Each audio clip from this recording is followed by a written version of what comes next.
여러분 안녕하세요. 네, 반갑습니다. 최인아입니다. 네, 반갑습니다.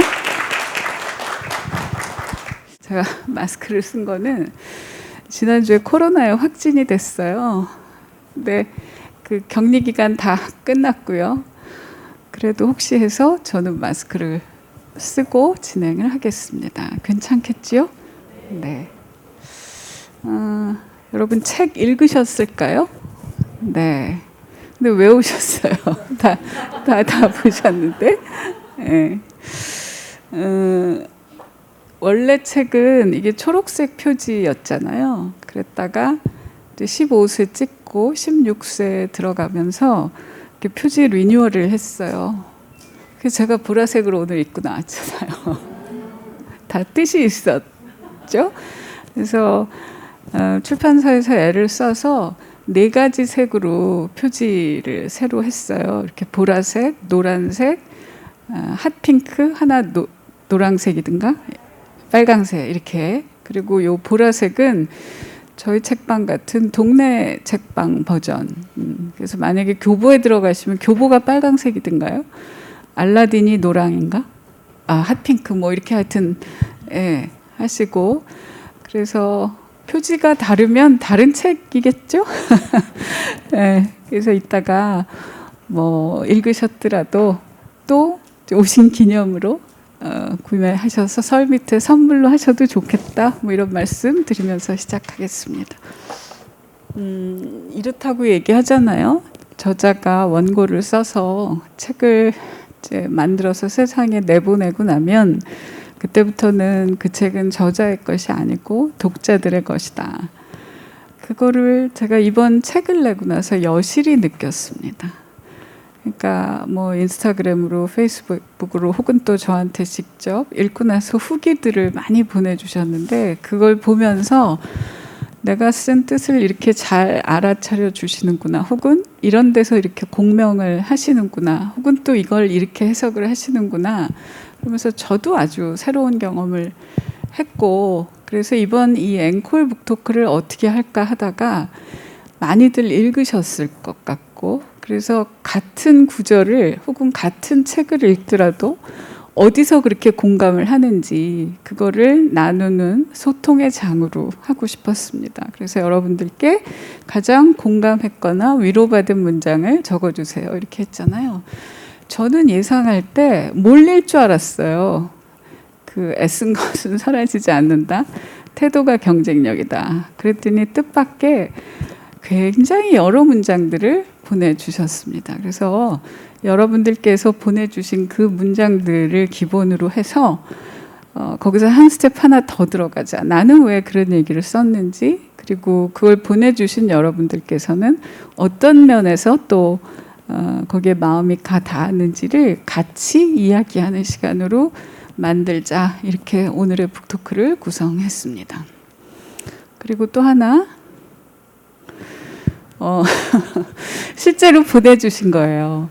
적어달라 그랬더니 모든 구절이 사무치게 와닿았어요. 이렇게 쓰셨고, 뭐 이렇게 어떤 분들은 이북으로 읽다가 줄치고 싶어서 다시 샀어요. 이런 분도 계셨고, 어떤 분들은 뭐 하여튼 다 붙이는 것 같았다. 이런 얘기들도 하셨고, 그래서 그런 얘기들을 같이 한번 나눠보겠고, 또 어떤 분은 첫 문장, 이 사람이 저 같았어요. 하여튼 저도 좀 뭉클했습니다. 오셨나요? 50살 남편분하고. 네. 그러셨어요. 네. 자, 그 다음에 어디 계세요? 일로 나오세요. 여러분 박수 쳐주실래요?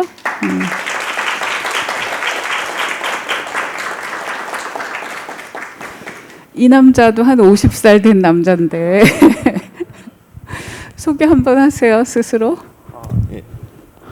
제1기획에서 지금 여기 지금 치프 CD였다가 올해서부터 본부장을 맡게 된 홍재승이라고 하고요. 예, 제작 본부장을 맡고 된 사람이고. 근데 왜 하세요? 이 친구도 보라색 입고 왔잖아요. 예, 또 보여줘 또. 예, 신발도 보라색으로. 되게 무서우신 분이라서. 그래서 이제 나름 고민을 한 거죠. 오늘의 이 시간을 어떻게 할까 하다가 여러분께서 보내주신 문장 가지고 서로 소통하는 시간으로 만들자. 그다음에 제 얘기를 듣고 싶기도 하시겠지만 저 혼자 막 끝까지 하면 또 좀 단조롭지 않을까? 그리고 이제 이 책은 사실 제가 책을 쓰려고 처음부터 원고를 다시 생각해서 쓴 게 아니고 한 30 몇 년 동안 일을 하면서 저한테 고였던 얘기를 다 그냥 말하자면 출력을 한 거거든요. 그래서 저하고 같이 일했던 후배들은 음성 지원이 막 된대요. 제가 일할 때 했던 얘기들이.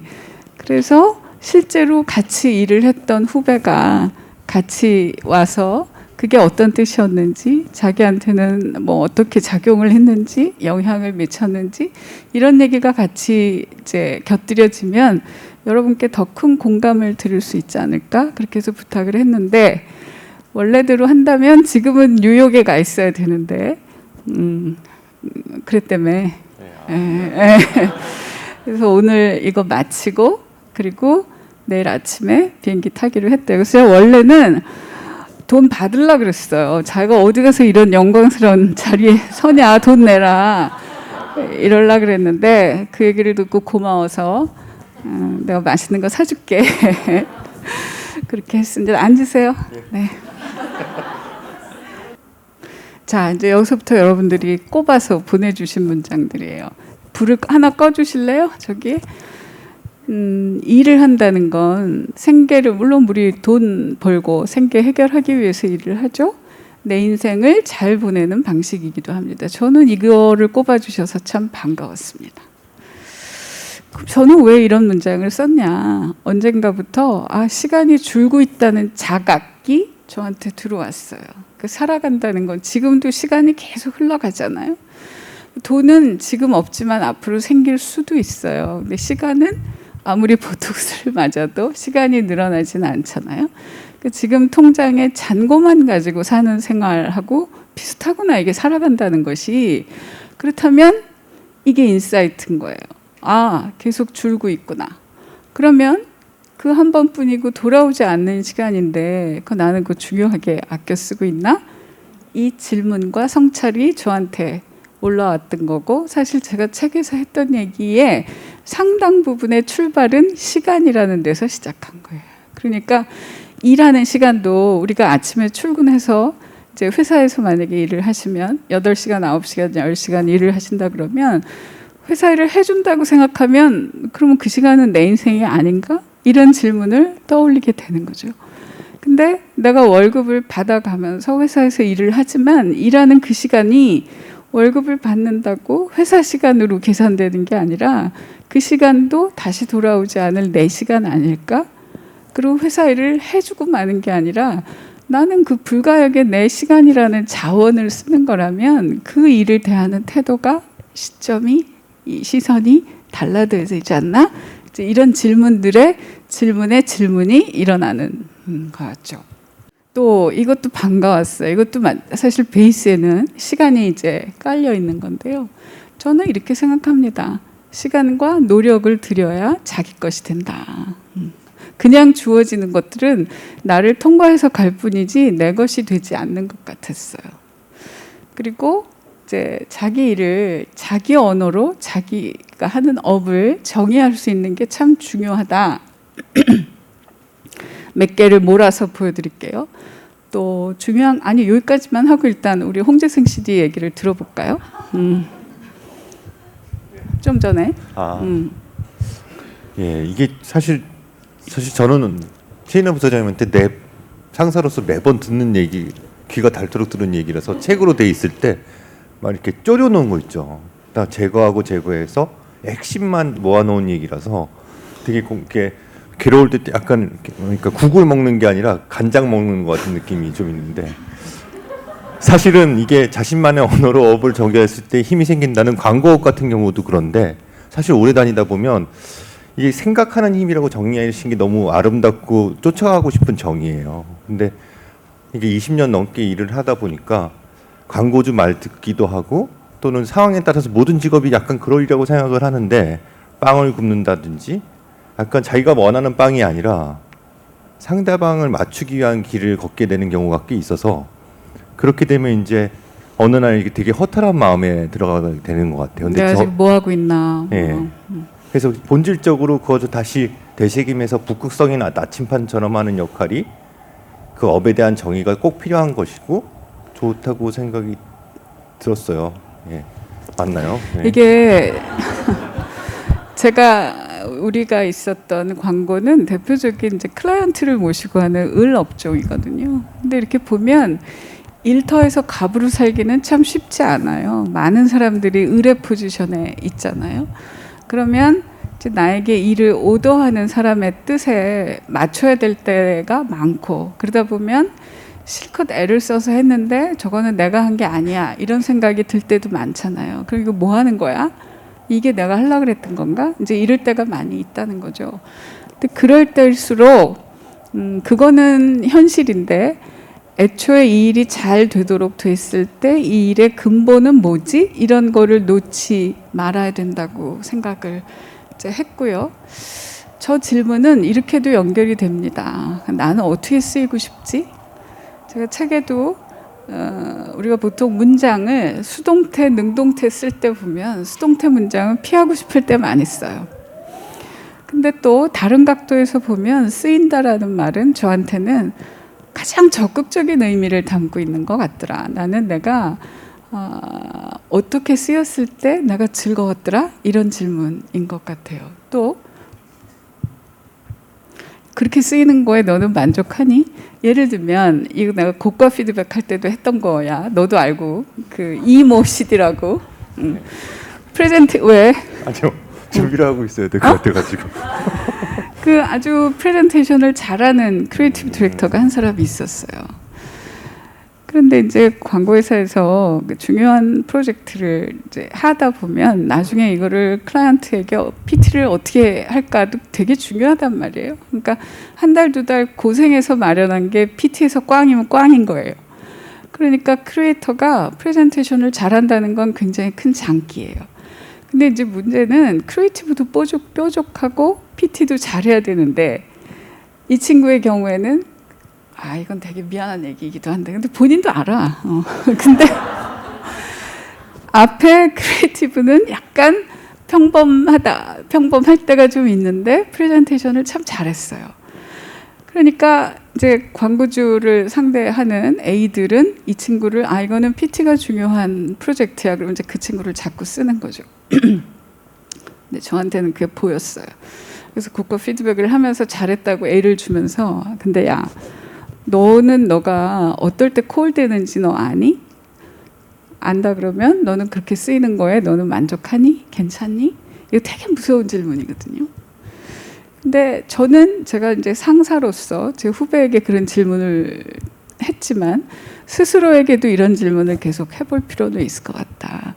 나는 지금 일터에서 나를 둘러싼 사람들에게 어느 지점에서 내 이름이 떠올려지는 거지? 근데 그렇게 콜되는 거가 나는 계속 그렇게 되는 게 괜찮은가? 홍재승은 언제 콜되는 거 같니? 그게 약간 직장 생활하면서 계속 바뀌게 되는 것 같아요.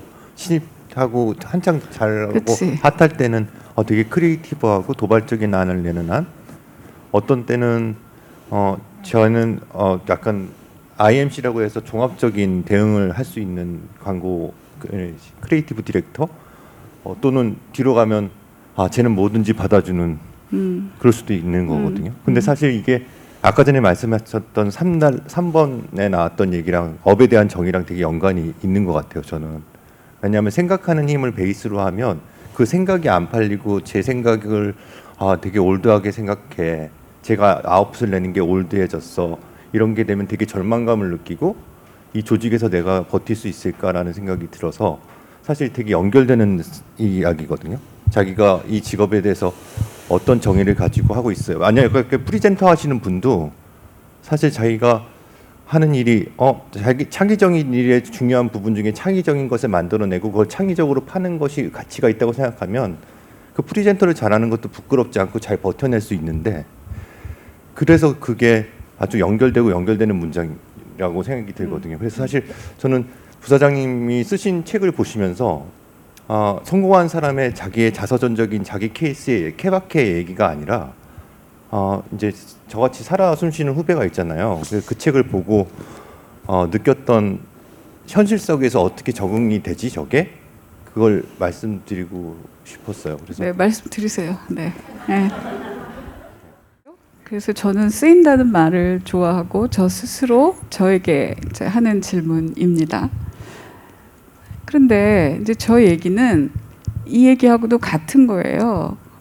나는 뭐 하는 사람이지? 그리고 특히 이런 질문이 올라올 때는 뭐가 잘 풀릴 때는 이런 질문이 사실 그렇게 필요 없을지도 몰라요. 근데 뭐가 덜커덕 이렇게 브레이크가 걸린 거예요. 그리고 뭐 잘 안 돼. 그리고 내가 하는 것만큼 내가 기대한 것만큼의 평가 같은 게 잘 안 따라요. 그럼 이제 좀 움츠러들기도 하고 이거 계속 해야 돼 말아야 돼 이제 막 이런 회의가 오잖아요. 그럴 때 내가 지금 뭐 하는 거지? 나 여기서 뭐 하는 거지? 그거 영어로 하면 이렇게 되는 거예요. 나 뭐 하는 사람이지? 근데 같은 일을 해도 그 일을 뭐라고 이름 붙이고 뭐라고 정의하는가는 저는 사람 수만큼 다른 언어가 있을 수 있다고 생각합니다. 그래서 제가 책에도 they say 이런 얘기를 많이 했는데 세상이 이런 거야 저런 거야 그걸 통념이라고 하잖아요. 통념도 중요해요. 그리고 통념은 힘이 세기도 합니다. 그런데 또 한편으로는 되게 허술한 데가 있어서 정말 그래? 진짜야? 라고 작정을 하고 달려들어서 껍질을 하나씩 겉에 보이는 거를 벗겨나가기 시작하면 안쪽에는 겉에서는 잘 볼 수 없는 면을 얼굴을 하고 있을 때가 되게 많더라.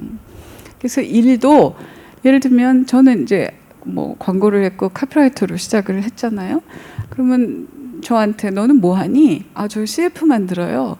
만약에 제가 제 일의 정의를 그렇게 했다면 책방까지 오기 힘들었을 것 같아요. 책방을 열고 많이 받은 질문입니다. 아니 어떻게 그렇게 다른 일을 할 생각을 했어요? 아까 우리 홍대승 씨도 얘기했지만 우리는 이제 결과를 여러분들은 아시니까요. 저는 광고를 CF 만드는 일, 그래서 대단히 트렌디해야 되고 감각적이어야 되고 이렇게 보지 않았어요. 그러니까 그런 걸 가진 사람이 유리한 거는 틀림이 없지만 그게 핵심이거나 그게 전부라고 생각하지 않았고 고민하고 한 끝에 도달한 것이 솔루션을 만들어내는 일인데 중요한 건 뭘로? 생각의 힘으로. 그래서 지금 제가 책방을 하고 있는데 우리 사회가 정해놓은 업의 산업의 기준으로 보면 책방과 광고는 대단히 다른 업인데 내가 하는 일이 뭐야?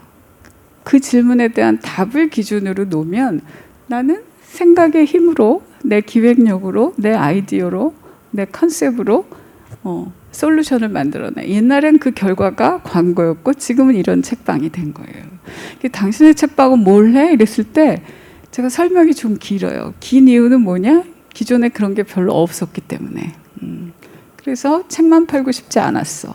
난 이렇게 어떤 생각을 중심으로 책을 중심으로 사람들이 모여서 얘기하고 나누고 그래서 그 생각이 다양해지고 깊어지는 생각의 숲이 되고 싶어. 이게 제가 생각했던 거였거든요.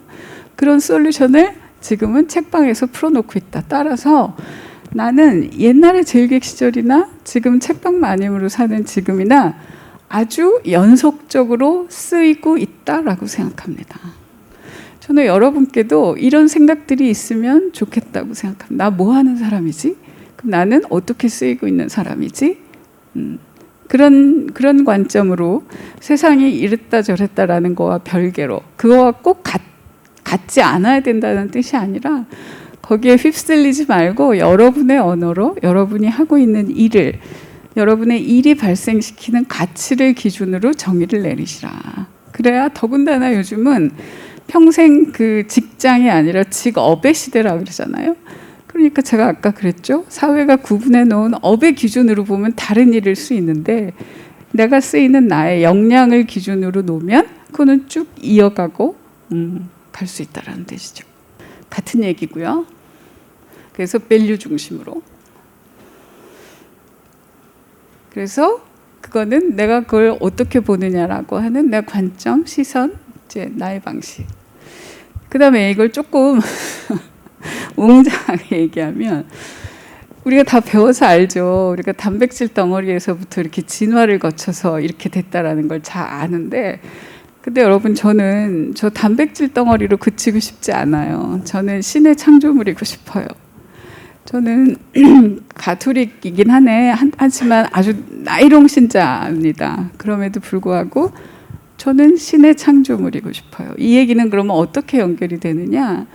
제 인생의 질문이 여기서부터 나옵니다. 나의 달란트는 뭐지? 태어날 때부터 전 되게 길치예요. 공간치입니다. 근데 대신 누군가의 앞에 가서 나의 생각을 이야기를 한다든지 뭐 이런 거는 그렇게 어렵지가 않아요. 그러니까 사람마다 이 세상에 나올 때 받아가지고 나오는 달란트가 다 다르게 있잖아요. 그럼 내 달란트는 뭐지? 그럼 나한테 왜 그걸 주셨지? 그걸로 뭘 하라는 거지? 이 질문을 던지고 이건가? 이건가? 이건가? 이렇게 한 끝에 나는 어렸을 때부터 이 다음에 커서 말이나 글로써 내 생각을 전하는 일을 할 것 같은 예감이 저한테 있었고, 보니까 커뮤니케이션이었어요.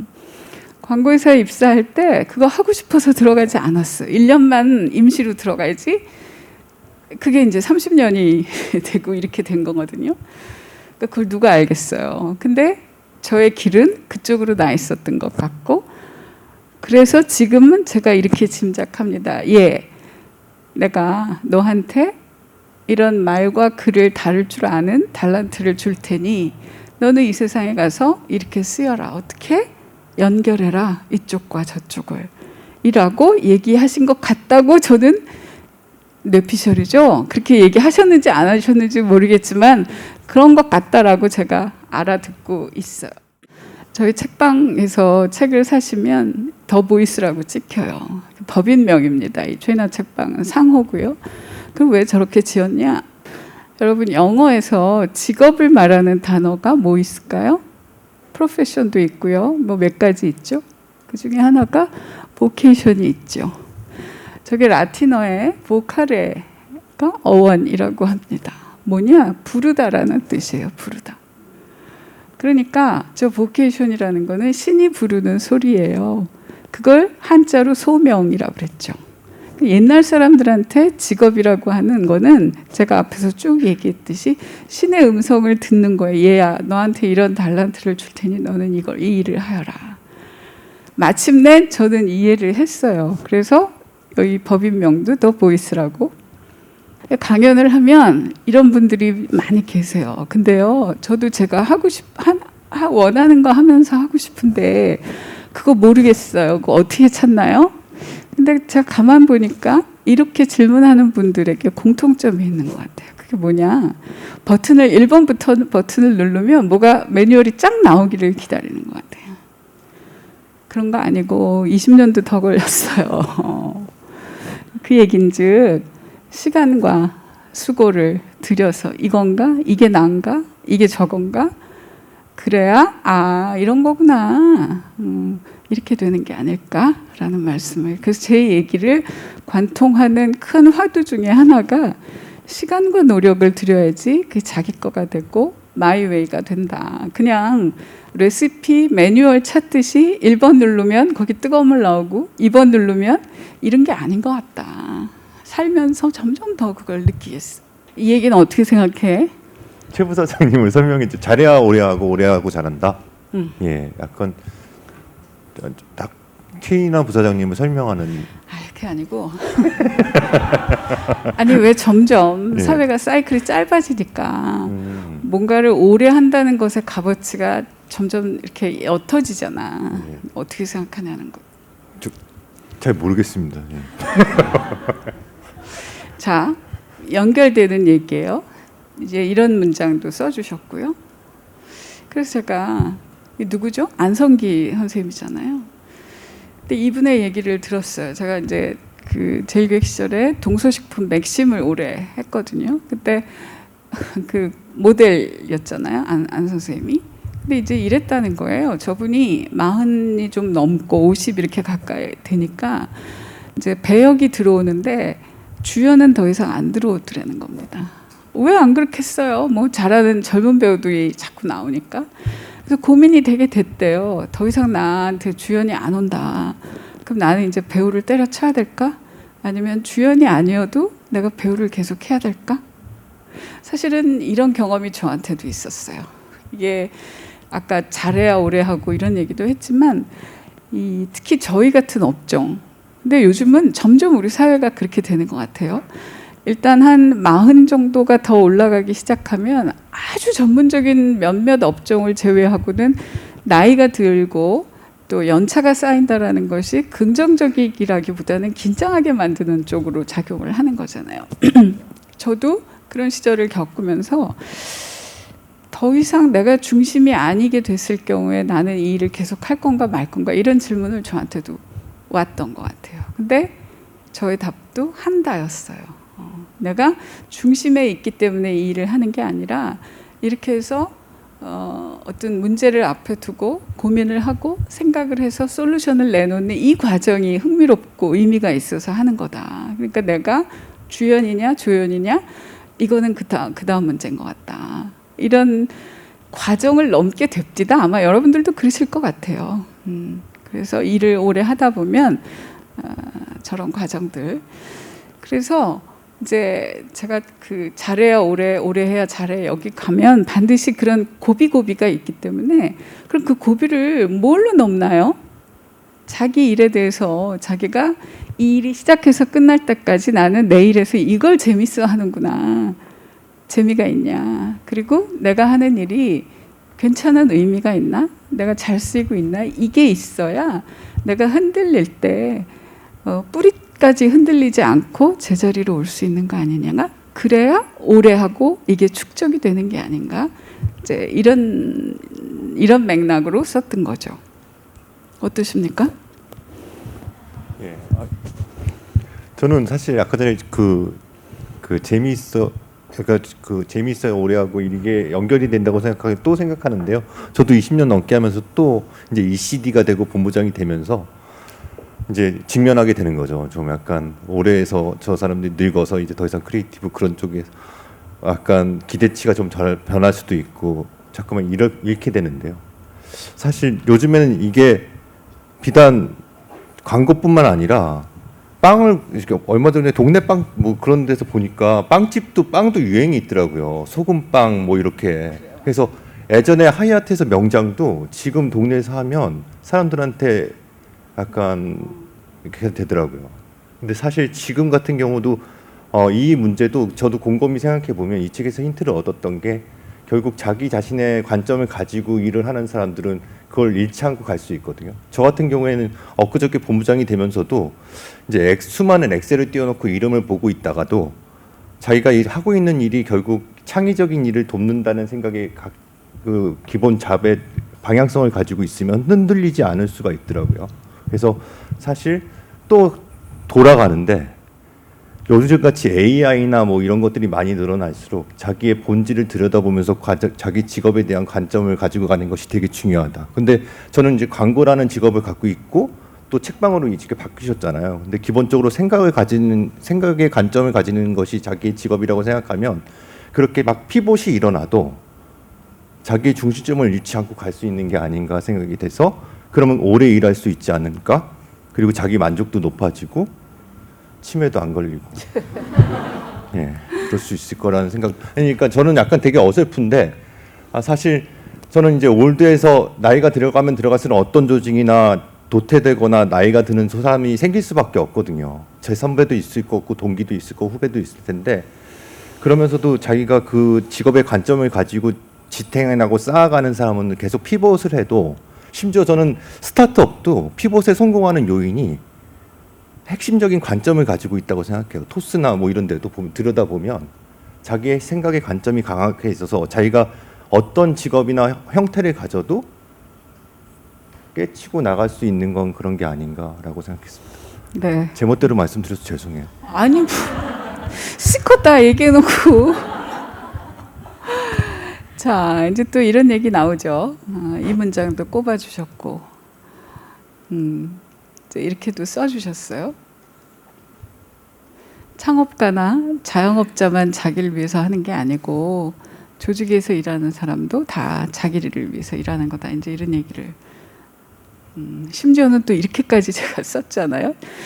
이렇게 생각 안 하잖아요. 우리가 월급 받으니까 일한다. 근데 제가 나와서 보니까 제가 그렇게 얘기해요. 이제 어느 교수님한테 교수님이 제가 해보니까 책방도 기획력이 되게 중요한 것 같아요. 그랬더니 세상사 모든 일이 다 기획이 안고예요. 이렇게 얘기를 하시더라고요. 그럼 그 나에게 기획력이 있다면 그게 어디서 왔을까? 이렇게 생각해 보니까 제일교육 시절에 연봉 받으면서 트레이닝 한 거예요. 제가 돈 안 받고 일해 준 거 아니잖아요. 그러니까 월급 받으면서 일을 하면서 저한테 트레이닝이 된 거죠. 그게 제 자산이 된 거죠. 그러니까 회사에서 하시는 일들이 시키니까 했어가 아니고 적극적으로 그 기회를 활용한다는 생각, why not? 이렇게 관점을 바꾸시면 어떻겠냐. 그래서 해주는 게 아니라 내 일 하는 거다. 그리고 이제 제목하고 연결되는 거죠. 세상에 맞추는 게 아니고 이게 다 제가 이제 그룹핑을 해서 연결되는 거라 그래서 한꺼번에 보여드릴 건데요. 저는 저 스스로를 교집합주의자라고 생각합니다. 그러니까 어떤 일을 할 때 자동적으로 그 프로세스가 돌아가는데 제가 나를 위해서 일하라 이렇게 얘기하니까 이기적이 되세요. 이 뜻이 전혀 아닙니다. 그 뜻 아니고 내가 뭔가 요청하는 거, 요구하는 것들이 내가 속해 있는 세상, 그 회사일 때도 있고 작게는 우리 팀일 때도 있겠죠. 그들의 입장에서 봤을 때도 이게 말이 되는 건지, 이 조직이 이 회사가 필요로 하는 밸류를 내가 내놓고 있는 건지를 점검해서 저 교집합을 늘려나가는 것이 핵심 아닌가? 그래서 저는 제가 교집합주의자라고 생각해요. 이해되세요? 무슨 얘기인지? 그러니까 제가 책에도 계속 나 이렇게 썼다고 너만 생각해. 이 뜻이 전혀 아닙니다. 그럴 때 나라고 하는 것이 의미를 가지려면 그게 통하려면 나머지 세상하고 나하고의 나라야 하는 그 부분의 교집합을 찾을. 그래서 저는 그렇게 정리를 했어요.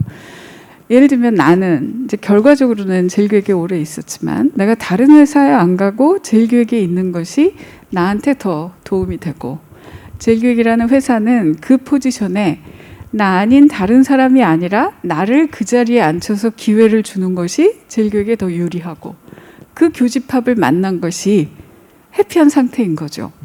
그래서 저도 그만둘 때까지 저라고 스카우트제의가 없었겠어요? 저는 왜 안 갔을까요? 저는 다른 데 가는 것보다 내가 광고를 하는 한 제일교회에 있는 것이 저한테 제일 좋으리라는 걸 명확하게 알았어요. 그리고 그거 외에 이제 물론 저는 지금까지도 제일교회에 애정이 많은 사람이에요. 이건 이제 오늘 다 빼고 얘기를 하는 겁니다. 아주 냉정하게 얘기할 때. 그래서 항상 이 교집합을 좀 생각을 해보시라. 그리고 왜 이런 얘기 하시잖아요. 저는 별로 원치 않는데 회사에서 이런 일을 하라 그러면 어떻게 해요? 하시라. 그게 자기 가치관에 정면으로 위배되는 게 아니면 하시라. 왜? 우리가 의식의 10%예요. 90%는 무의식. 잘 몰라요. 그거 해보기 전까지. 이거 재밌구나를 잘 모른단 말이에요. 그러니까 그런 기회를 활용을 하시라. 그리고 좋기만 하거나 나쁘기만 한 일이 없어서 하나님이 이쪽 문을 닫으시면 다른 쪽 문을 또 열어두실 때가 많이 있는 것 같다. 그래서 되게 무서운 얘기죠. 그리고 이제 그 말이 생각나네요. 선배한테 야단 맞는 거 그거 괜찮다. 나중에 나이 들어서 후배한테 무시당하는 거 그게 되게 서러운 거다. 그 왜 무시당하냐? 시간은 흘러 10년 차, 20년 차가 됐는데 별로 저 선배가 하는 게 없어. 그건 되게 무서운 거죠. 그러려면 뭐죠? 내가 보내는 하루하루의 밀도를. 그래서 우리 곰탕 끓일 때 말이에요. 2시간짜리도 곰탕이고요. 하루 종일 끓인 것도 곰탕이에요. 어느 게 밀도가 높습니까? 그리고 어느 걸 찾아요, 우리가? 제가 그걸 알았잖아요. 사람을 뽑을 때 우리는 대체로 이 사람 어때? 경력 사원 뽑을 때 여기 어디에 10년 차야. 그러면 대체로 그럼 좀 일 좀 하겠다. 그렇지 않더라는 거죠. 그 10년 차라는 게 말해주는 거가 되게 제한적이더라. 사람에 따라서 이 사람의 10년과 이 사람의 10년은 같지 않더라. 시간 그 밀도를 어떤 밀도인가에 따라서. 그래서 그거를 기억하시면 좋겠어요. 나이 들어서 후배들한테 무시당하는 게 훨씬 서럽다. 그거. 그래서 이제 저는 이런 얘기들 또 그러다 보니까 이제 꽃이 필 때 씨앗도 안 심었는데 거기서 꽃이 피는 경우는 없잖아요. 그렇지만 씨앗을 심었다고 다 꽃이 피지도 않더라. 그럼 뭐냐? 햇빛도 있어야 되고 물도 있어야 되고 바람도 쐬어줘야 되고 저는 그게 태도라고 생각했어요. 그러니까 우리가 가지고 나온 재능이라고 하는 거는 잠재태예요. 아직 발현되지 않은 거죠. 거기에 뭐가 덧붙여져야 그것이 성과로 나오는 거죠. 그래서 저한테는 그게 되게 오래된 질문이에요. 비슷한 시기에 출발을 했는데 5년, 10년, 20년이 지나면 사람마다 내놓는 퍼포먼스에 차이가 생긴다. 저 차이를 가지고 오는 게 뭘까? 저게 단지 능력일까? 그러면서 저한테 들어온 게 태도였어요. 이럴 때 태도는 뭐 친절하고 다정하고 이것뿐만 아니라 자기를 둘러싼 이 환경에 내가 어떻게 응하는가를 다 총칭하는 말이에요. 어려운 게 왔을 때 주저앉을 거냐, 그냥 원망하고 말 거냐, 어렵지만 내가 한 번 더 해보겠다고 할 거냐, 이런 모든 걸 저는 태도라고 부르고, 그래서 점점 살아보니까 한 반생 정도일 때는 내가 이 세상에 나올 때 내 뜻과 무관하게 나한테 주어진 것들의 영향을 많이 받는 것 같아요. 근데 뒤로 갈수록 그거보다는 그것들을 가지고 내가 어떻게 응해서 할 거냐, 그 영향이 큰 것 같다. 그래서 기업에서 이제 진급을 시킬 때도 보면요, 부장에서 임원 시키고 이렇게 할 때 보면 사실 아주 특출난 사람 며칠 제외하면 그 정도 후보까지 올라가면 퍼포먼스 능력의 차이는 어쩌면 크지 않다고 볼 수 있어요. 그 다음에 보는 게 뭘까? 태도 같아요. 저 사람은 저렇게 우리 조직하고 어려운 일이 있을 때 같이 갈 만한가? 이런 거를 총칭. 드디어 그래서 애쓰고 애쓴 거는 어디 안 간다. 사라지지 않는. 이게 쉽지가 않네요. 제가 하고 싶은 말이 있었는데. 해보세요. 그 교집합 있잖아요. 그 교집합을 광고 뭐 경쟁 PT 할 때도 가끔 그리시는데, 그 교집합의 중간에 있는 보라색 부분은 엄청난 노력을 의미합니다. 그게 진짜 저는 그걸 목격자로서 증언하고 싶은데, 사실 태도도 중요하고 다 말씀하신 게 맞는데, 이 내면에는 저희들이 보이지 않고 들어가는 엄청난 노력량이 있어요. 그걸 책에서는 많은 신화나 뭐 이런 데도 다 생략이 돼 있는 게 아닐까 싶어요. 저는 이 책을 쓴 걸 보고 엄청난 노력과 인내, 교집합이라는 건 되게 원이 세 개가 될 때도 있거든요. 광고주도 좋아하고 새롭고 나도 좋은 거. 그래서 하시는 말씀 중에 이게 최선이니가 있어요. 가져가면 말은 된다. 근데 이게 최선이니? 넌 이게 좋니? 저도 이게 안 좋아요. 집에도 가고 싶고 이 정도면 이거 살 것 같아요. 그렇지만 그걸 바라시지 않죠. 그렇기 때문에 제가 이제 요 애쓰고 애쓴 것이 사라지지 않는다가 요 행간 사이에는 그 피땀 눈물이 있습니다. 그거를 저는 목격도 하고 말씀드리고 싶어요. 사실 책에는 이제 개념이랑 이게 방향성 같은 게 있는데 그걸 고발합니다. 사실 이 얘기를 꺼내놓고 이제 물어본 거는 그런 뜻이 아니었고. 알아요. 저는 그렇게 뭐 다정한 선배가 아니었거든요. 그런데 이제 나중에 이 얘기는 제가 예전에 제일교회에서 일할 때도 제 후배들에게 많이 했던 얘기예요. 근데 이제 들으니까 그럼에도 불구하고 당신이 했던 얘기 중에 이 얘기에서 되게 위로를 많이 받았어요. 이런 얘기를 제 후배들이 많이 해줬어요. 그거 물어보려고 한 거야. 위로가 네. 됐냐고. 되게 위로가 됩니다. 저게 저렇게 믿고 싶죠. 사실 저도. 그리고 그거에 증명을 받고 싶고. 근데 이제 저는 솔직히 말하면 저게 이것이 너무나 믿고 싶고 마치 저한테는 모든 후배들한테도 이걸 증명하고 싶은 존재가 되고 싶은 건 솔직한 마음입니다. 언젠가부터 저한테 이런 마음이 들어왔는데, 그러니까 제가 생각하는 저의 아이덴티티 중에 큰 게 선배가 있어요. 선배. 그래서 제가 어딘가에 쓰기도 했는데 이 책방의 이름이 지금은 제 이름을 붙여서 최인아 책방인데 선배 책방이 될 뻔도 했어요. 근데 이제 아니 우리보다 선배님들도 많이 계시는데 너무 오만하잖아요. 이래서 이제 접었단 말이에요. 그럴 정도로 선배라는 아이덴티티가 저한테는 꽤 강렬합니다. 그런데 이제 그러다 보니까 저를 제 뒤에 이렇게 쫙 있는 이 친구를 비롯해서 쭉 보다가 이런 생각이 어느 날 들어왔어요. 우리 많이 하는 말 중에 야, 다 소용없어. 줄 잘 서야 돼. 만약에 선배라는 자의 입에서 이런 말이 나오면 내 뒤에 있는 애들은 어떡하나 그 허망함을. 그리고 걔네들까지 갈 것도 없이 내 인생은 뭐지?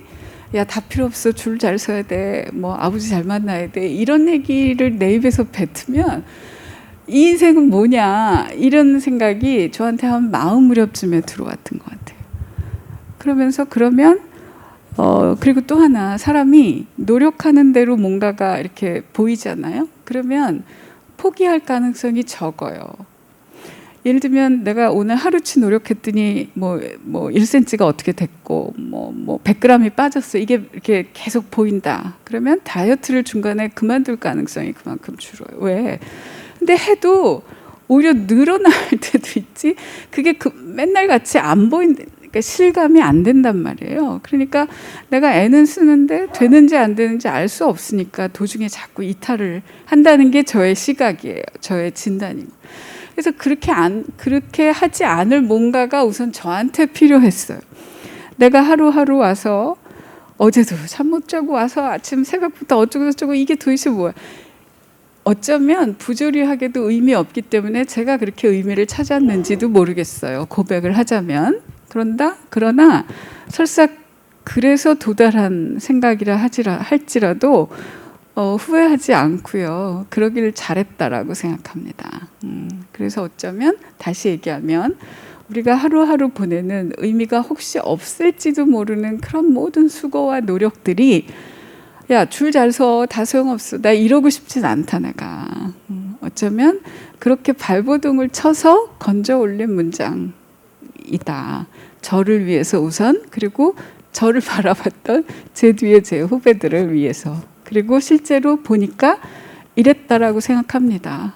이러고 나니까 그 다음에 보이는 것이 그럼 우리가 한 세상 사는 동안에 애쓰지 않고 되는 게 뭐가 있을까? 우리 저 대추 하나리라는 시도요. 저 대추도 하나도 저절로 붉어질 리가 없다. 저 안에 천둥 몇 개, 뭐 소나기 몇 개. 뭐가 저절로 되겠어요? 물론 운 같은 거 있습니다. 그래서 생전에 이건희 회장은 그런 얘기 자주 하셨어요. 억지로 되는 것도 없고 거저되는 것도 없다. 근데 사람들은 억지로 되는 것만 들어요. 그러니까 아유 운이 좋아야 돼 이렇게 하는데 방점은 거저되는 게 없어요. 내가 웬만큼 애를 써야 그 다음에 운이라는 게 만나서 내게 되는 게 아닌가. 그래서 제가 이제 그 92년도에 책을 내고 31년 만에 낸 두 번째 책이란 말이에요. 무슨 얘기를 당신은 하고 싶었어? 보니까 우리 사회는 그 배달의 민족이기도 한데 바람의 민족이기도 해서 바람이 확 불면 다 글로 쫓아 휩쓸려요. 근데 요 몇 년 사이 우리 사회는 애쓰지 마 바람이 부는 것 같아요. 야 애쓰지 마 소용없어. 야 뭐 누가 알아주냐? 저는 제가 어떤 일을 할 때 보면 출발점이 되는 거가 계기가 어깃장일 때가 있어요. 그래? 정말 그래? 야 애쓰지 마 소용없어. 정말 소용없어? 거기에 어깃장을 이렇게 걸어보고 싶은 마음이 있었고 또 그래도 선배된 자로서 그거 아니다 이런 얘기를 좀 나서서 하고 싶었어요. 아니 한 세상 사는 동안 거저되는 게 뭐가 있어요.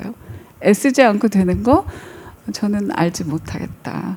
그래서 또 하나가 이제 마치 일하는 시간과 그거는 회사 시간, 회사에서 월급 받으니까.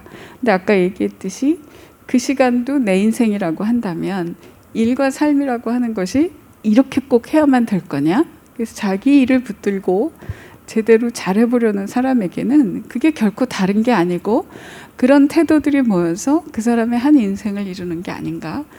그래서 저는 제가 후기에도 그렇게 썼지만 자기 개발 코너에 놓이게 될 테지만 그래서 그런 책은 별로 쓰고 싶지 않았지만 그래서 한동안 안 썼지만 그럼에도 불구하고 저는 사는 것과 일하는 것이 인생에서 일이 중요하다라고 생각하는 사람이라면 그것이 결코 이렇게 구분해서 여기까지는 일, 여기서부터는 뭐 내 인생 이런 건 아니지 않나요, 여러분? 이런 얘기를 한번 드려보고 싶었습니다. 저는 되게 요즘 사는 젊은이들한테는 약간 어떻게 보면 제 후배들한테 책을 나눠줬을 때는 꼰대 얘기처럼 들릴까? 약간 그런 게 걱정이었고 얘기 나눠봤는데 어떻게 보면 되게 지혜로운 생각일 수 있다고 생각이 들었어요. 일과 그거에 관한 얘기들은. 그래서 사실 거기서 마찬가지로 그렇다면 자기가 일과 라이프라고 이렇게 밸런스를 얘기하는데 그 구분의 카테고라이즈 자체도 사실 그걸 바라보는 관점에서 발생되는 거잖아요. 얘가 물고기인지 포유류인지도 나누는 것처럼. 그래서 저는 이 책이 가지고 있는 게 이 책이 사실 최 부사장님의 생각에 올곧은 흐름이라고 생각이 들거든요.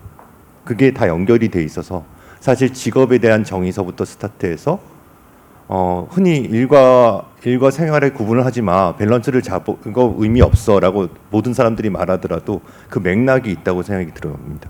그 자기가 가지고 있는 일에 대한 정의에서 스타트해서 제가 영화 보는 일과 아이디어 내는 일이 구분이 되는 게 되게 스펙트럼이 구분이 잘 안 되거든요. 전 일 때문에 전시회 갔는데 제가 뭐 예를 들면 갤럭시 플립이라고 이렇게 여러 사람들이 플립을 사용하고 있는 상황이 있는데 거기에 예전에 그 그림자를 갖고 찍는 포토그래퍼의 테마를 전시회를 보고 아이디어를 냈었어요.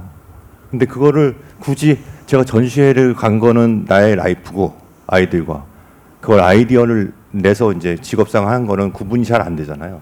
근데 관점 자체를 자기가 창의적인 일을 하면서 라이프를 소진하고 싶다고 한다는 정의에서 보면 괜찮은 것 같지 않지 않나요? 하여튼 제 생각에는 저도 내가 만약에 제 팀원들한테 일과 밸런스를 잡지 말고 구분하지 말고 일해 이렇게 말하면 뭐야?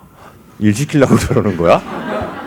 홍 CD는 최 부사님한테 잘못 배웠네 이런 생각이 드는 수가 있잖아요. 근데 사실 그건 자기의 관점과 연결되어 있는 부분이 분명히 있다고 생각이 들고 그래서 사실 그게 맥락이 계속 이어진다고 생각해요. 예. 제멋대로 또. 네. 그래서 이제 저는 혼자서 이러고 잘 놀아요. 예. 그러니까 그래프를 하나 보여드리면 성취의 그래프가 만약에 아까 얘기했듯이 우리가 노력하는 대로 바로바로 성과가 나온다면 아마 우상향 45도 그래프일 거예요. 근데 그렇지 않잖아요. 이게 계단식이더라고요. 그리고 저렇게 점선으로 되어 있는 거는 되는지 안 되는지 알 수 없는 불확실한 구간이고 거기서 사람들이 다 포기하죠. 다이어트 해야지, 운동해야지, 뭐 영어 공부해야지, 뭐 해야지 했다가 1차 탈락. 근데 어느 날 푹 와 이거 된다. 이제 되나 봐. 근데 또 안 돼. 되는지 안 돼. 그러면 왜 이렇게 하는 대로가 아니라 성취의 그래프는 저렇게 계단식일까? 제가 그냥 이렇게 하고 혼자 노는 거예요. 저의 가설은 저게 단단한 소수를 걸러내는 우주의 테스트가 아닐까. 너 정말 그거 하고 싶어? 너 간절해? 이런 거를 걸러내는 게 아닐까? 그러니까 누구에게나 다 해봐 이렇게 열어주는 게 아니라 정말로 하고 싶어하는 사람에게만 그 문을 열어주느라고 저렇게 탈락의 구간들을 마련해 놓고 있는 게 아닌가? 이런 생각을 하면 그러면 이제 뭐가 좋으냐? 제가 만약에 예를 들면 운동해야지 시작을 했다 쳐요. 근데 막 아침에 일어나서 가기 싫어. 아, 이거 뭐 해도 된다고 안 되고 막 이럴 때 이거를 떠오르면 그렇지, 내가 지금 요 불확실한 구간에 있구나. 내가 지금 테스트 구간이구나. 요거 넘어서야지. 저는 아까 초장에 보여드렸듯이 내가 뭔가 액션을 안 하던 걸 하게 되는 그 계기가 되는 게 자각이라고 생각해. 자각. 아, 내가 지금 불확실한 구간에 들어와 있구나. 자각. 그래서 저는 이렇게 개념을 가지고 놀아보세요. 유튜브를 쭉 보시는 것도 좋은데 걸으면서 이건 이건가? 저건가? 혹시 이런 게 아닐까? 자기 언어를 이렇게 만들어 보는 거죠. 이게 어디 책에 나오는 말이 아니고 이게 왜 저렇게 성취의 그래프는 저 모양이지? 왜 중간에 이렇게 탈락이 있는 거지? 이런 생각을 하다 보면 도달하는 저의 생각. 여러분도 한번 해보시라. 그리고 이렇게 하면서 자기를 이렇게 토닥토닥 하면서 끌고 나가는 거예요. 이게 제가 지금까지 살아보니까 인간이 그렇게 합리적인 존재가 아니에요. 우리 안에 맨 앞에 전두엽 있고 파충류 뭐죠? 이렇게 다 있잖아요. 뇌의 종류가. 그래서 우리 안에는 진화의 흔적이 다 남아서 인간의 뇌가 맨 신피질 그 안쪽에 포유류의 뇌, 파충류의 뇌 이렇게 있다는 거 아니에요. 그래서 인간이 인간으로 존재하는 시간이 저는 저에 대해서도 그렇게 생각해요. 24시간 중에 내가 인간으로 존재하는 게 얼마나 될까? 맨날 하기 싫으면 막 이렇게 되고 먹으면 안 되는데 먹고 싶다고 먹고 잘 안 돼요. 이렇게 이성적인 존재가 아니에요. 저는 절 보면서 알겠어요. 그럴 때 이렇게 자각이라고 하는 것은 자기가 이성적인 존재로 돌아오게끔 하는 힘이 되는 것 같아요. 그리고 이런 게 제가 오늘도 말씀드리지만 아마 계속 광고회사에서 일을 하고 있었다면 아마 어느 날인간 또 이거 펼쳐놓고 광고주한테 PT하고 있을 거예요. 그러니까 아까 얘기했듯이 딱 끊어지는 건 아닌 것 같다. 그 일이 중요하다면. 그리고 이제 거의 마지막 물어보시라 자기 자신한테 시시때때로.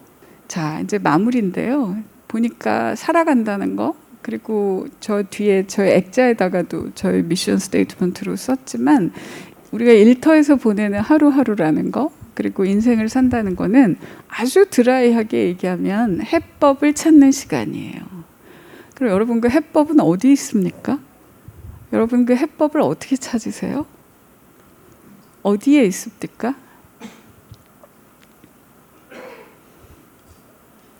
제 경험이에요.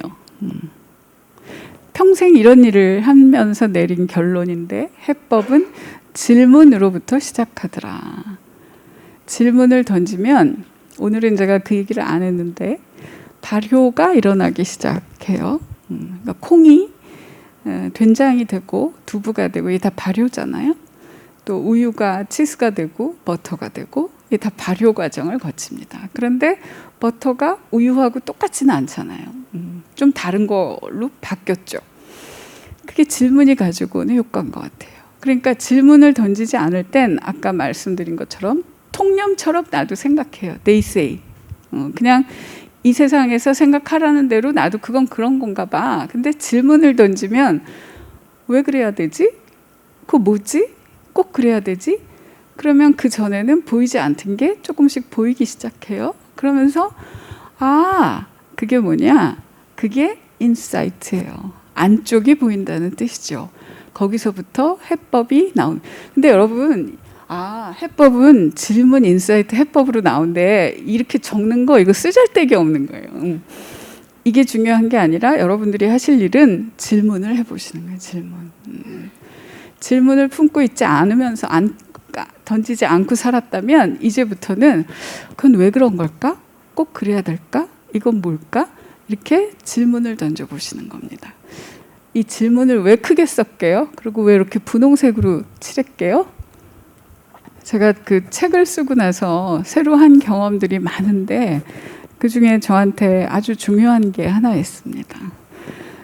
시간 얘기를 처음부터 했는데 지금도 시간이 계속 가고 있잖아요. 그래서 점점 이제 요즘에 저한테 어떤 일을 할까 하지 말까를 정할 때 중요한 게 여기다 내 시간을 쓸까 말까. 그러면서 자연스럽게 그럼 나는 앞으로의 시간을 어떻게 보내고 싶은 거지? 에 대한 질문이 이제 도드라지기 시작을 하는 거죠. 책을 쓰면서 그게 명확해졌어요. 아, 내가 쓰면서 살아야 되겠다. 물론 그동안 계속 쓰면서 살았던 것 같아요. 광고회사에서 카피라이터로 일했고 이제 그러다 보니까 맨날 뭘 카피를 쓰고 기획서를 쓰고 책방을 열고도 맨날 뭔가를 써요. 청탁받은 원고도 쓰고. 근데 어느 날인가 돌아보니까 청탁받지 않은 원고를 내가 자발적으로 쓴 적이 없구나. 근데 요즘에 막 사람들이 책을 내잖아요. 그걸 보면서 왜 나는 저렇게 책을 쓸 생각을 그동안 하나도 안 했지? 이게 뒤늦게 들었고, 그래서 이제 어쨌든 숙제라 그러면 미안하지만 약속한 책을 작년에 냈고, 그러면서 명확해졌죠. 아, 앞으로 쓰면서 살아야 되겠다. 제가 여기까지 얘기했잖아요. 그러면 다음 책의 그 주제가 뭘 것 같으세요? 그쵸, 질문. 그래서 여기 이렇게 썼어요. 혹시 기대가 되실까요? 네. 근데 보니까 요즘에 질문에 대한 책이 아주 쏟아져 나오고 있어요. 그 챗GPT 때문에. 그래서 보니까 이제 저는 거의 뒷북입니다. 뒷북이고, 그렇지만 그런 책들을 이렇게 일별해 보니까 제가 접근하려는 거하고는 또 좀 다른 것 같아서 일단 한번 써보자 그렇게 생각하고 있습니다. 혹시 자, 질문도 너무 이제 사실 CD들이 이제 본부장님이실 때나 부문장님이실 때 고민이 돼서 찾아뵙잖아요. 그러면 대부분 대답을 주시기보다는 질문을 많이 하시거든요. 그래서 그 질문이 되게 신선하게 느껴질 때도 있고, 그래서 그게 생각이 많이 났어요, 부사장님. 예. 난감하기도 하고, 되게 새롭기도 하고, 새로운 관점에서 보기도 하고. 그래서 저는 이 부분을 이거 골라내신 이유는 사실 스스로한테 어떤 질문을 던지느냐가 되게 중요한 부분이라서 그걸 약간 그것도 굉장한 일이거든요. 사실 제가 생각할 때는 그게 노력과 그게 땀이 들어가는 일이라서 질문을 자기 걸 만든다는 것 자체가. 예. 제가 그 이제 전무가 되면서 제작본부장이 됐어요. 그러니까 광고회사의 제작본부장이라 함은 그 회사의 크리에이티브를 책임지는 자리거든요. 근데 그때도 우리가 한 200 몇십 명 됐던 것 같아요. 그럼 팀이 한 20 몇 개 팀이 있겠죠. 근데 그때는 막 의욕에 불탈테라 내 본부에서 만든 제작물은 내가 다 사전에 리뷰를 해야 돼. 이렇게 생각을 한 거예요. 한 2달 해보고 이게 될 일이 아니라는 걸 알았어요. 그래서 그 다음엔 제가 바꿔서 얘기를 한 게 광고주 가기 전에 이제 사전 보고를 할 거 아니에요. 저한테. 내가 본부장 보고를 꼭 해야 된다고 생각해서 나한테 오는 거 안 해도 좋다. 하지 마라. 대신 회의를 하다가 생각이 막혀서 회의 파트너가 필요할 때, 내 생각이 필요할 때, 내 생각이 궁금할 때, 그리고 의논 상대가 필요할 때, 그러면 그때 날 찾아와라. 보고하듯이 하는 거 안 해도 좋다. 그렇게 얘기를 했고, 그때 그러면 나는 무슨 역할을 하려고 그렇게 했냐? 지금 얘기한 것처럼 질문하는 거죠. 만든 사람들은 막 빠져서 이건 이렇게 했는데 제3자의 입장에서 이렇게 찔러보면 생각하지 못했던 것들이 나오기도 하고, 혹은 자기는 A만 생각하고 이렇게 만들었는데 제가 보니까 B, C의 관점에서가 이게 훨씬 더 좋을 수도 있고요. 이제 그런 역할을 이제 해주는 건데, 그럼 그런 거는 어떻게 가능한 거냐? 저 스스로가 저에게 계속 묻고 대답하고 그런 소산이었다고 생각합니다. 그래서 여러분도 질문하고 친해지시라. 어떤 분이 혹시 여기 계세요? 아, 네, 선생님이시래요. 끝부분에. 그래서 돌아보면서 교사라는 일이 얼마나 소중한지 다시 한번 깨닫게 됐다. 그리고 자신이 하고 있는 일의 주인이 될 때 성장할 수 있다는 것도 알게 됐다. 그래서 저는 이 책을 읽으면서 제일 인상 깊었던 부분은 그만두어야 하겠다라고 결심을 하셨을 때의 그 부분이었거든요. 물론 저도 매일 회사를 퇴사하고 싶지만 뭔가 그때 가지셨던 그 마음은 저의 이런 매일 일어나는 도망가고 싶은 때로는 그런 마음은 아니셨을 것 같고, 그래서 어떻게 보면 남들이 제일 성공했다라고 말할 수 있는 그 지점에서 그것을 내려놓으셨을 때의 그 마음이 물론 책에도 있지만 어떠셨는지를 한번 듣고 싶었고, 그리고 오늘 말씀을 들으면서도 굉장히 그 회사에 대한 애정이 있으셨는데 혹시 다시 돌아가고 싶다거나 후회가 된다거나 하는 그런 때는 없으셨는지 궁금해서 여쭤보고 싶었습니다. 야, 나 지금 돌아가면 어떡하니? 제발 뭐 이런 거. 하느님 제발 그런 일은 후회하지 않아요. 그만두고 나서 몇 번인가 나 그때 그만 안 뒀으면 어땠을까? 아유, 잘했다. 그건 아주 명확하고요. 그 전에 저한테 오랜 질문이 있었어요. 난 앞으로 어떻게 이 일을 언제까지 할 거야? 앞으로 시간을 어떻게 보낼 거야? 이제 그런 맥락 끝에 내린 결정이었는데, 또 하나 이제 컸던 거가 그러면 그만둘 때 뒷모습, 내가 그 되고 싶은 모습은 어떤 거지? 이제 그게 하나 있었던 거죠. 썼던 것처럼 그 토니 블레어 영국 수상 시절에 교육부 장관 하던 사람이 임기 중에 그냥 자기가 사직해요. 수상이 막 1시간씩 말렸는데도 고집 부리고 그냥 내려옵니다. 그러면서 기자회견을 하는데 사직의 변이, 저는 이 교육부 장관직을 계속 수행하기에는 제가 무능하다라는 걸 알아서 그만두기로 했습니다. 저는 그게 굉장히 멋있었어요. 이거보다 더 적절한 삶의 변이 어디 있겠어? 그래서 그 기사를 오려서 제 책상에다가 이렇게 붙여놓고 있었어요. 그리고 내가 나중에 그만두면 나의 삶의 변도 이걸로 하리라. 근데 그러면 이런 생각이 근저에는 또 뭐가 있었냐? 여러분, 조직에서 일하시는 분들은 많이 느끼시겠지만 저는 조직이 겪는 비극, 큰 비극의 원인 중에 하나가 그 자리가 요구하는 역량과 그 자리에 앉아있는 사람의 역량이 일치하지 않기 때문이라고 생각해요. 그 얘긴즉 내가 언젠가 여기를 그만두게 되면 더 이상 이 자리가 나에게 요구하는 것만큼 내가 해내지 못하고 있다는 생각이 들 때일 거야 라고 이제 생각을 미리 해뒀던 거죠. 근데 그만뒀던 이제 그 무렵이 제가 되게 아팠어요. 아침에 이렇게 눈을 뜨면 첫 마디가 아우 아파 이러면서 눈을 떴고, 출근해서 그 점심시간까지 계속 회의를 하는데 달리고 나면 완전 이렇게 그래서 이제 그 해는 온몸으로 신호가 왔어요. 이제 더는 안 되겠다. 그게 저한테 하나 있었고, 두 번째는 모든 업종이 그렇지만 다 이 디지털로 전환하는 도전들을 다 맡고 있잖아요. 광고회사도 그게 큽니다. 그 미디어 수수료 베이스의 업의 수익 그 비즈니스 모델이 디지털이 되면서 하여튼 되게 좀 바뀌어야 되는. 근데 그때는 당시 제가 사장님 다음에 넘버 2였고, 그러면 미래의 먹거리를 찾아야 되는데, 그럼 이 디지털 세계에 대한 이제 공부도 새로 하고, 그럼 이제 저한테 물어본 거지. 너 거기에다 네 시간과 에너지를 쓸 거야? 아니? 그거 쓰고 싶지 않아. 그건 처음부터 새로 시작하는 느낌이었어요. 그렇게 나의 50 이후를 보내고 싶지 않았어요. 명확했어요. 그리고 그때 당시에 이제 무슨 뭐 삼성그룹에서도 여자 사장이 나와야 되네 마네 막 이런 얘기들이 이제 돌았고, 제가 제일 시니어니까 아마 여자 사장이 나오면 누굴 거야 이런 게 기사에도 꽤 실렸어요. 근데 그거 보면서 저는 속으로 만약에 나를 시킨다 그래도 나 안 할 건데요. 그다음에 안 시키면 못 하잖아요. 그러니까 확률이 100%죠. 그러니까 선택이 아주 명확했죠. 그래서 그해 여름쯤에 그만하겠습니다 이렇게 얘기하고 이제 연말에 그만뒀죠. 야, 나 그만둘 때 어땠니?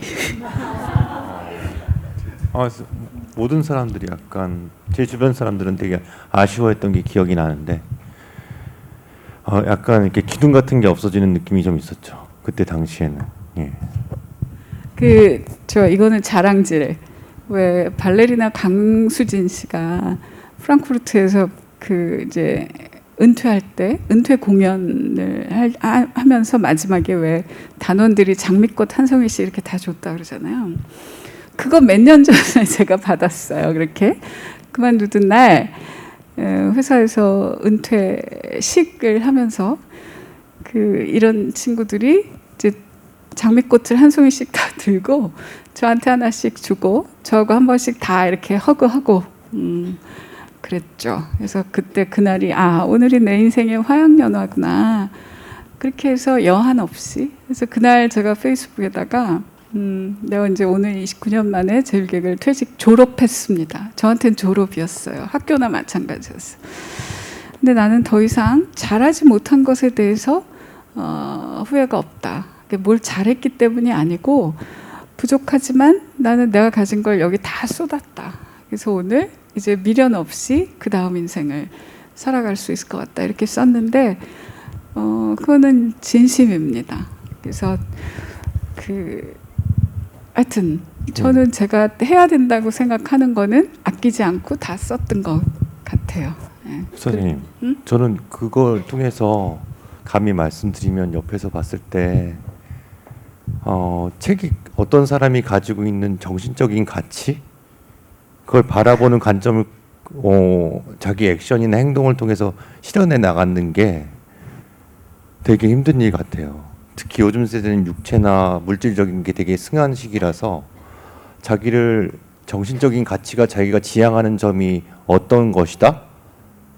그걸 자기 자신이 프레이밍을 하고 그거를 일생을 통해서 증명해 나가는 거는 되게 훌륭한 일이고, 그래서 저 이제 말씀하신 상황이랑 제가 일치하는 걸 말씀드리고 있는 건 모르겠지만 목격자로서는 아주 각자의 삶이 다 다른 가치를 같이 할 수 있는데 자기가 지향하고 있는 정신적인 가치를 약간 들여다보고 그걸 실현시키는 삶을 사는 게 행복의 하나의 길이 아닌가? 근데 이제 그걸 액션, 나는 여기 이 조직에서 기여를 더 이상 안 하고 이 직업의 위치나 이런 것들이 자기가 여기서 기여를 못하니까 난 과감하게 퀴트하겠어. 이런 사람은 지금 현재 대기업에 그렇게 많지는 않습니다. 그렇잖아요. 그러니까 어떻게든 버티고 싶고 대학교 아들도 보내고 싶고 뭐 이렇게 하고 있으니까 그런 생각 가지고 있는데 저 이제 이 책을 통해서 어떤 그런 것들이 이렇게 조망이 되고 그 인생을 통해서 써내시는 엑기스인데 그래서 그 정신적 가치에 대해서 다시 생각해보는 계기였어요. 그러니까 이제 그 결정 있잖아요. 퀴트하고 나가시는 결정은 엄청난 결정이거든요. 어떤 사람들은 대부분 그 결정을 하지 않고 나가라 할 때까지 버티죠. 대부분. 아마 제가 생각할 때는 대부분 그렇지 않을까라고 생각했습니다. 그래서 제가 이제 굳이 여기서 나대면서 얘기했던 포인트는 이 책은 사실 모든 사람에게 이렇게 하라는 케이스를 보여준 책이라기보다 어떤 사람이 자기의 가치에 대해서 정의하고 그 가치를 버텨내는 거, 그걸 보여주고 있어서 그 한 사건이죠. 그러니까 퀴즈를 하고 대기업에서 제일 큰 대행사에서 그만두고 나가셨지만 그 계기를 통해서 배울 수 있는 건 그게 아니었나라고 생각했어요. 그렇다고 그만두시라는 뜻은 아니고요. 그렇죠. 네, 그런 건 아니에요. 그 여러 차례 얘기한 거가 자기가 그 생각하는 지향하는 가치대로 지켜내보려고 애를 썼다. 이제 이런 얘기를 하잖아요. 그랬던 것 같아요. 항상 그러지는 않았지만 이게 중요하지, 이게 옳지라고 생각했다면 1cm라도 가까이 가려고 애를 쓴 세월이 아니었을까? 그래서 아마도 여러분들께 일과 삶이라는 게 그렇게 다른 게 아니고 그 일을, 왜냐하면 우리가 살아있는 동안에 제일 긴 시간 하다 가는 게 일인 것 같단 말이에요. 근데 그 일을 내가 어떤 관점과 어떤 태도로 대하는가가 결국은 나는 어떻게 살지? 이 문제하고 연결이 안 될 수가 없다. 이제 그 말씀을 제가 드리고 싶어서 300몇 페이지를 쓴 게 아닌가 싶고요. 시간이 다 돼서 이제 마무리를 하겠습니다. 그 홍재승 CD는 그 솜털이 보송보송한 신입사원 시절부터 뽑아서 근데 굉장히 신입사원부터 눈에 띄었어요. 눈에 띄었고 그리고 아주 산뜻한 아이디어들이 많았고 새로운 시도들을 많이 했고 그리고 굉장히 뭐랄까 저는 그렇게 편한 사람이 아닌데도 저를 편하게 여겼던 그지 않니? 네. 제가 좀 막대하는 타입이고 난 이렇게 대하는 사람 너가 처음이야 이런 느낌이 좀 있었는데 아 저도 오늘 좀 도움이 되고 싶어서 오긴 왔는데 맞는데. 도움이 되는지 잘 모르겠네요. 제가 저간에는 상대방을 예우한다고 후배들에게 말을 안 놨어요. 이거 기억하는지 모르겠는데 홍재승 씨 이거 했어요? 이랬거든요. 그럼 제가 이렇게 보면서 홍재승 씨 이거 했어요? 이러면 되게 싸늘하잖아요. 그래서 제가 본부장이 되고 나서 이게 나한테서 멀어지면 안 되겠다. 저 친구들이 나를 편하게 여겨야 뭐가 어렵거나 문제가 있을 때 나한테 제까닥 올 텐데 그러면 어떻게 하면 내가 조금이라도 편해질까? 그래서 생각한 게 말을 놓고 이름을 부르는 거예요. 알지 모르겠는데 처음에 내가 재승아 이거 한 게 굉장히 나로서는 노력을 한 거였단다. 그래서